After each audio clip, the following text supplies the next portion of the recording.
argomento.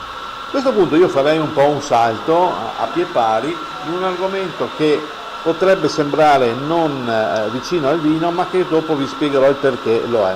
Parliamo della Biennale di Architettura a Venezia, che si è appena aperta. Noi di Venezia Channel eravamo presenti, abbiamo registrato per voi alcune cose interessanti.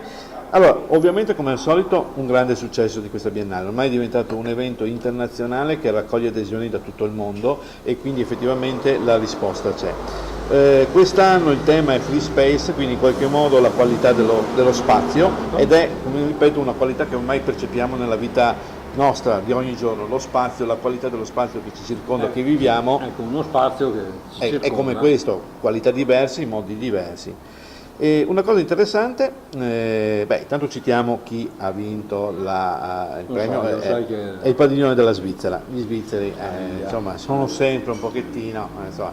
Comunque merito veramente al curatore del Padiglione della Svizzera per aver fatto un'ottima cosa, una menzione anche alla Gran Bretagna. Tutto questo poi lo vedrete nei nostri focus dedicati, e questo è un ottimo, come dire, anticipazione di quella che troveremo dal 29 agosto al Lido di Venezia, che è il Mostra del Cinema, certo. Altro evento sugli scudi internazionale che ci Quando porta è questo? il 29 Di agosto. Un'altra cosa che abbiamo vissuto, e questa ecco perché dicevo il collegamento con il nostro vino, a Venezia non c'era solo architettura, ma c'era anche design, e c'era un bel incontro fra un'azienda portoghese, che quindi noi non ci aspettiamo che certe volte i portoghesi... Amorim e Cork, quella che fa i tappi?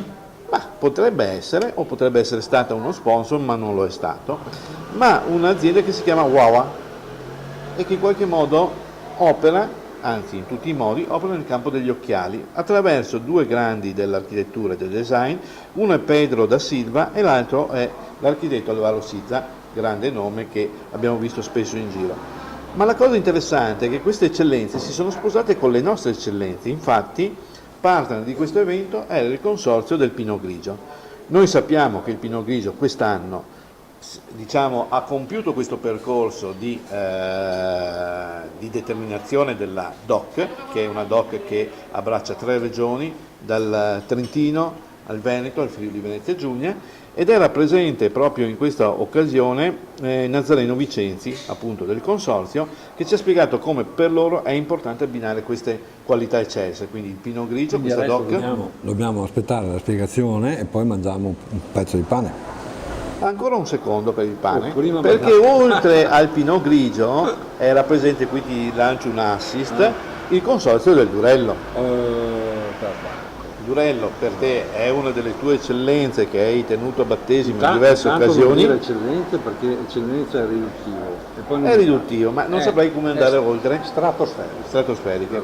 Durello, guardate, anche per me è stata una conoscenza di un anno fa, perché in questi tempi eravamo appunto da Gianni Tessari. Ho cominciato a renderti adotto a questo. Esatto, e devo dire che adesso è difficile abbandonarlo. Certo.